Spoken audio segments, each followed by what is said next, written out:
Il referendum per l'autonomia del Veneto sarà discusso nella prossima seduta della Giunta regionale. Il governatore Luca Zaia e i suoi assessori si occuperanno di definire gli esatti termini del quesito e il percorso giuridico per giungere alla consultazione che ha già avuto il via libera da parte della Corte Costituzionale. Possiamo dire che stiamo lavorando in maniera assolutamente proficua rispetto al quesito e a tutta una serie di documenti preparatori. Quando saremo pronti presenteremo tutta la partita.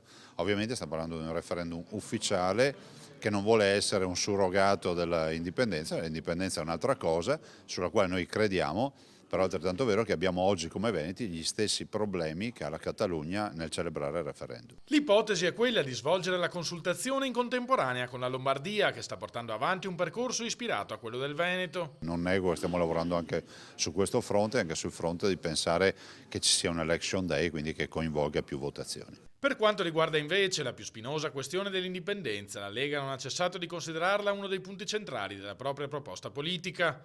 Durante il congresso del partito, che ha visto l'elezione del nuovo segretario nazionale Antonio D'Arè, è stata approvata all'unanimità una mozione che fissa l'obiettivo di continuare con determinazione, fermezza e senso del dovere la fondamentale battaglia per l'indipendenza del Veneto, da perseguire tramite il rafforzamento dell'identità, la diffusione della nostra cultura e delle nostre tradizioni e con l'indizione di un referendum che consenta al popolo veneto di esprimersi liberamente in merito al proprio futuro.